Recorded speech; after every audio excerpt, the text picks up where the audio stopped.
দেখো guys, the 971 এর level কিন্তু 71 হয়ে গিয়েছে। হিস্টোরিতে সবগুলো প্লাস দেখার পর আমার মনে অনেক আনন্দ চলে এসেছে। চলো একটা ম্যাচ খেলে আসি। আসো খেলবো, খেলা হবে, খেলা হবে। তারপর আমরা বরাবরের মতো ব্লু জোনে নামার চেষ্টা করি। নামার পর এদিক ওদিক পাগলের মতো গান খোঁজাখুঁজি করি। গান না পাওয়ার কারণে এই ছোট ইয়ারড্রপটি লুট করতে চলে এসেছি আমি। A few moments later.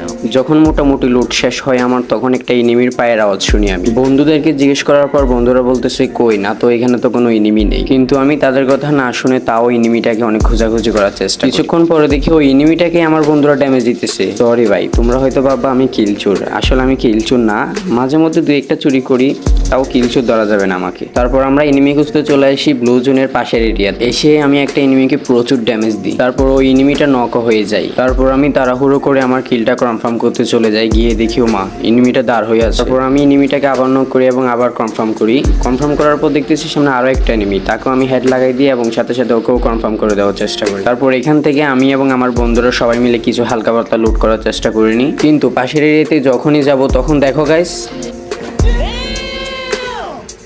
মুরব্বি চাচাই আমার বেস্ট এবং হেলমেটের একেবারে 13টা বাজা দিয়েছে। আমিও বদলা নেওয়ার জন্য এনিমিটাকে শুট করি, কিন্তু হঠাৎ দেখি আমার বন্ধু এনিমিটাকে নক করে দিয়েছে। তারপর আমার বন্ধুরা বলতেছিল ওইখানে নাকি আরো কয়েকটি এনিমি আছে। তারপর আমি এনিমি খুঁজতে যখনই উপরে উঠি তখনই দেখি মাই গড।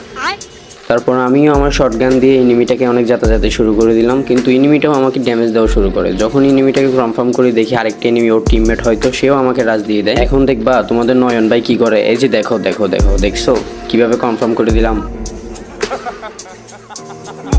দাঁড়াও ভাই দাঁড়াও, আসলে আমি বট না, এনিমিটা আমাকে নক করে নাই, নক করছে আমাকে জোন। তারপর আমি রিভাইভ বলে চিৎকার করি, তখনই আমার বন্ধু একটা এসে আমাকে রিভাইভ করে দেয়। তারপর অনেক খোঁজাখুঁজি করার পর ওই দিকে আর এনিমি না পাওয়ার কারণে আমরা চলে আসি ভীমা শক্তিতে। এখানে আমার বন্ধুর কাছে ছিল এম, তার কাছে কোনো শর্ট রেঞ্জের গান না থাকার কারণে সেই এনিমিটাকে সহজে নক করতে পারছিল না। কিন্তু দেখো বন্ধুরা, চুপি চুপি এখানেও আমি আমার বন্ধুর কিলটা চুরি করে ফেলি। এতটুকু পর্যন্ত ভিডিওটা যারা দেখছো সবাই তাদের জেলা মেনশন করে যাবা এবং কোথা থেকে ভিডিওটা দেখতেছো সেটাও মেনশন করে যাও। আমাকে সাপোর্ট করো, আশা করি তোমাদেরকে ভালো কিছু উপহার দিতে পারবো। চলো এবার ভিডিওর মূল পর্বে যাওয়া যাক। যারা নিয়মিত ফ্রি ফায়ারে এভাবে র্যাঙ্ক পুশ দাও তারাই জানো যে লাস্ট জোনে কিভাবে তারা তাদের টিমমেটকে রিভাইভ দেওয়ার জন্য পাগলের মতো পাগলামি করে। এরকম একটা ঘটনা আমাদের সাথেও ঘটে। দেখো সামনে অনেকগুলো এনিমি তাদের টিমমেটকে রিভাইভ দেওয়ার জন্য চলে এসেছে রিভাইভ পয়েন্ট। আমি এখানে থার্ড পার্টি করার জন্য চলে যাই। গিয়ে দেখি এখানে এনিমিরা নিজেরাই থার্ড পার্টি করতেছে। যখনই আমি রুমের ভিতরে ঢুকতে চেষ্টা করি তখনই আমার সামনে একটা এনিমি আমাকে প্রচুর ড্যামেজ দেয়। ড্যামেজ খাওয়ার পর আমি সাথেই চলে যাই আমি আমার হেলথ ফুল করার জন্য।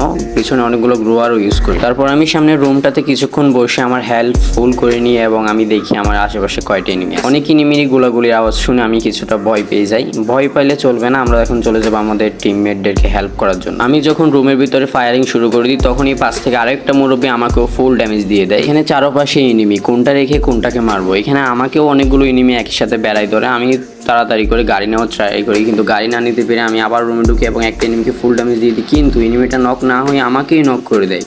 खत्म, bye bye, tata, goodbye, गया।